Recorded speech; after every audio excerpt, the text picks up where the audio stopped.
which are my these are my sort of pliers that I use here, quite pointy ones really, aren't they?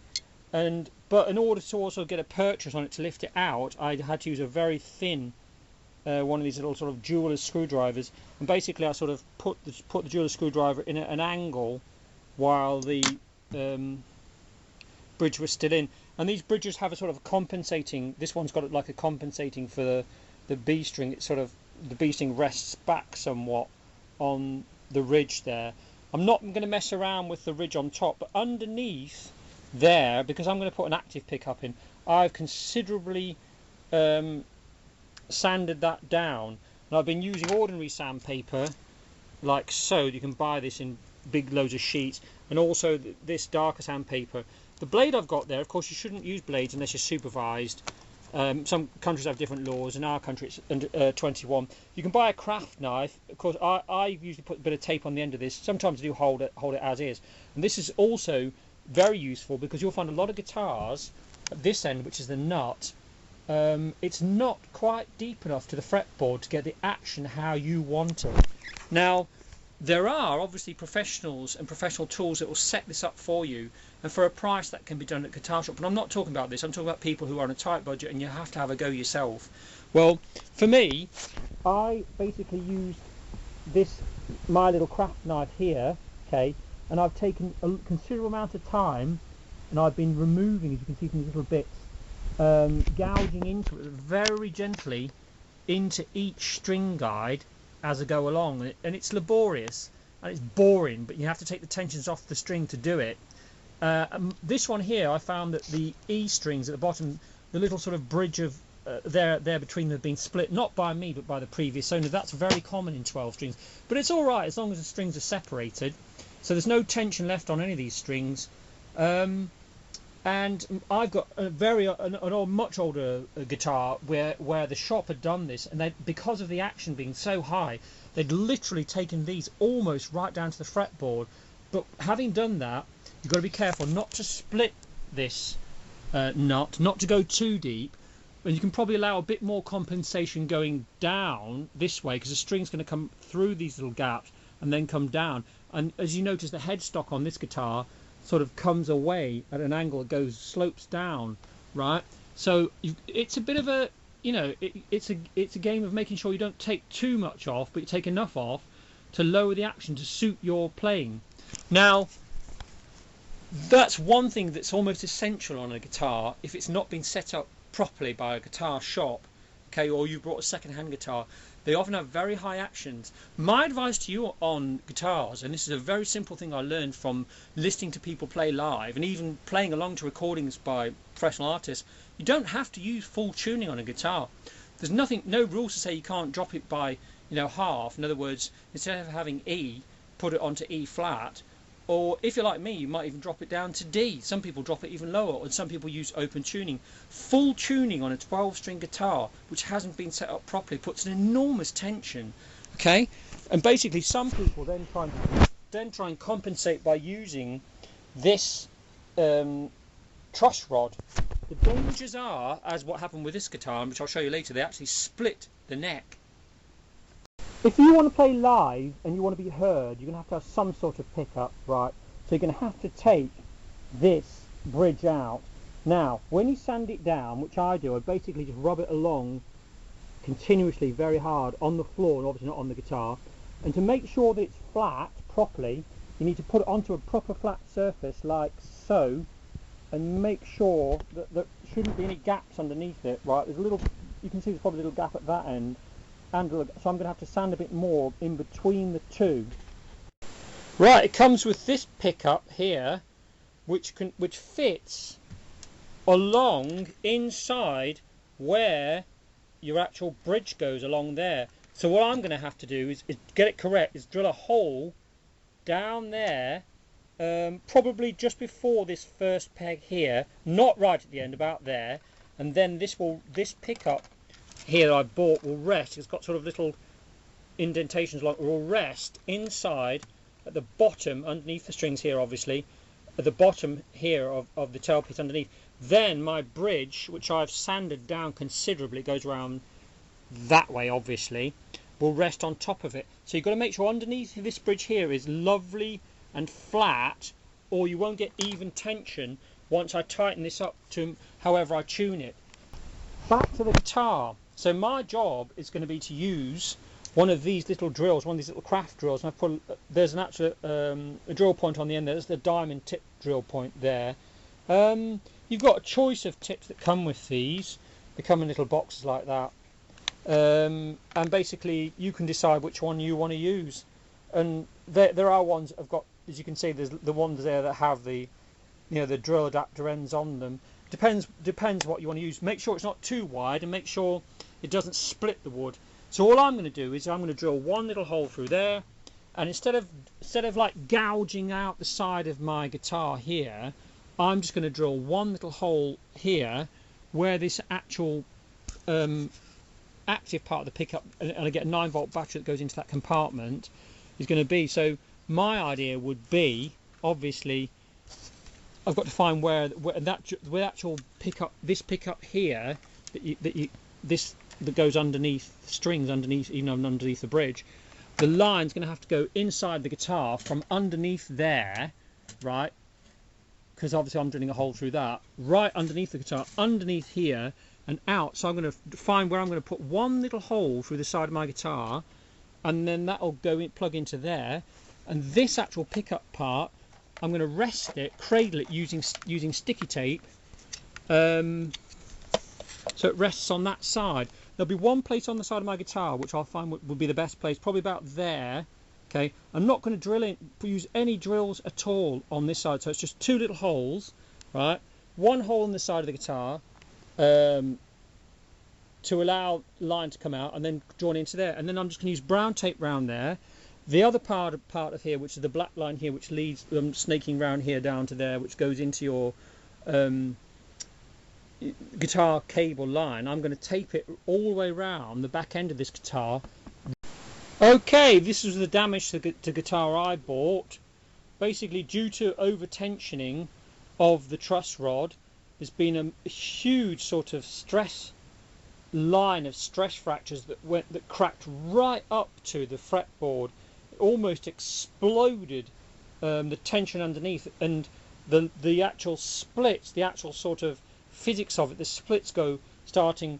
It's not just here, it's actually, ouch, stabbed myself there with a string, actually on the other side as well of the headstock, and it's split also down from the headstock vertically down, and there's more than one split even along here, quite deep, all the way down. One goes about, I'd say 3/4 of the way down the fretboard. Another one here, multiple fractures all the way inside, right up to the on line with the actual fretboard, and the actual split continues down. It's a mammoth split, that one, almost all the way down. Okay, now the person who I bought the guitar from, he did a repair from it last year, told me, and basically said it could be left as is, or it could be, treated as you want it. So what I decided to do was, I had a look at what work had been done on it, and decided that I would have a look at what people would do. And people seem to say on the sites, if you see little gaps, which I did, you can use a very, very sharp knife, just to, or some people use like a little razor blade. Again, be careful with safety with blades.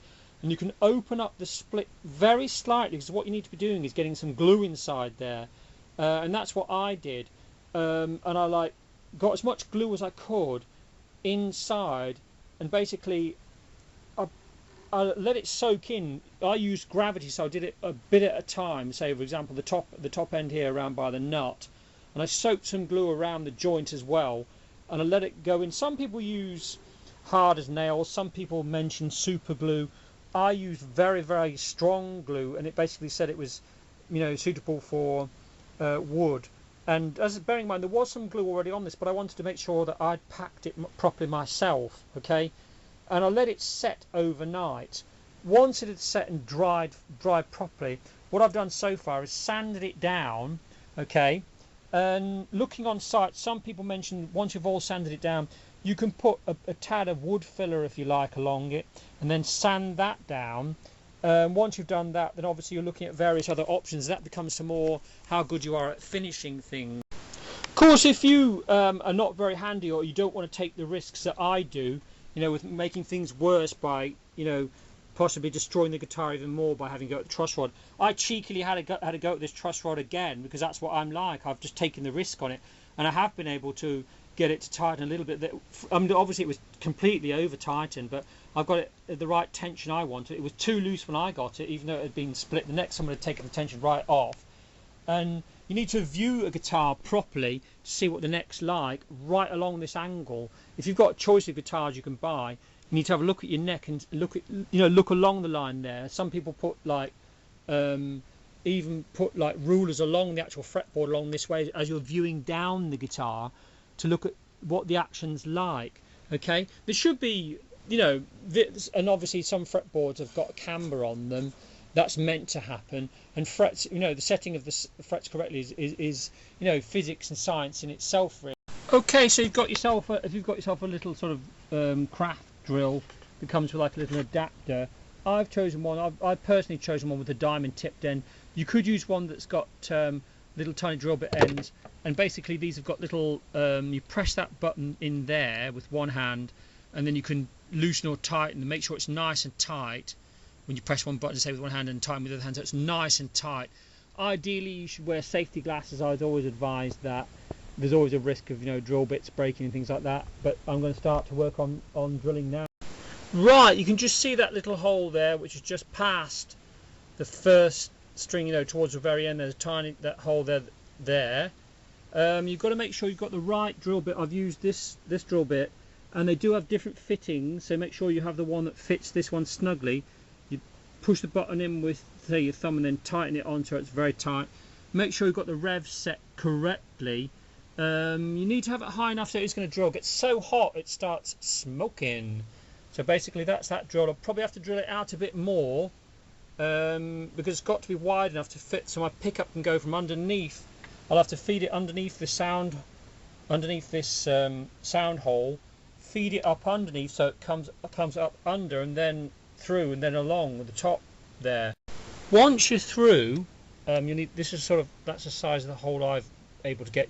You'll find that the actual end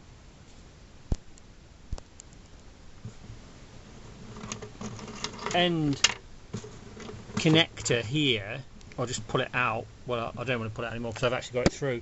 The end connector will just fit through the hole you've drilled. I found this particular drill bit I've got on now, it's got like a sort of almost like a cog-like end to it there. That was very good at widening out, and obviously the other good one I used besides the one with the diamond bits on was basically one of these type of drills. And I have to keep changing the little sort of chucks that you have so they fit flush and keep it very tight. Should wear safety glasses, and ideally should work on a workbench. But I'm through there. So basically what I can do now is I'll feed this pickup all the way through there very gently. I'll go underneath the sound hole here, pull the wire through, and then I'll decide whereabouts on the side of the guitar I want to drill just one hole, and then I'll, using my hand on the inside of the sound hole here, I'll be able to feed the line through from the active pickup through the guitar. Here we have the active pickup sitting inside the bridge, and I've got the bridge here. I found when I put the bridge back, that's the compensating part there for the B string, when I put the bridge back it was still sitting a bit high. I can see that there's sort of like a line between, like almost like a tide mark where it was exposed, and it was just above it, so I didn't want the action to be higher than it used to be, so I'm going to work on this bridge here and take a bit more off.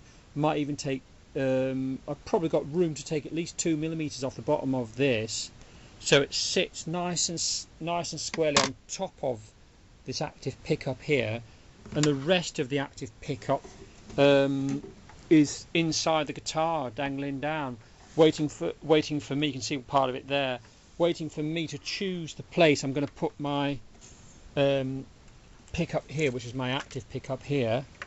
And I'm going to have it connected up, so the battery compartment side would be like on this side of the setup here, and the clip when I drill will then join into this connector here. I find there's one place where you can fit these where they're quite snug to the side of the guitar, like so, and they actually fit there. I'm not going to put any more drills on. I'm just going to tape that on, and then feed the rest of this active pickup line, as I said earlier, around the outside of the guitar here, around where the string guides would be, and then let it come out somewhere around there. But for now, that's the first major part of the job done. This is the laborious part. I've got the bridge here, and I'm basically holding it down on this black, like carborundum paper, and basically just rubbing it here on the floor like so. And then I'm turning over, and then obviously you need to put it on a nice flat surface and check underneath that it's all level. And it's it's a bit you've got to judge when you've done it enough. If you overdo it, obviously your strings are going to buzz. If you've done under it, you've got a terrible high action, and your guitar won't be able to play certainly live songs. No.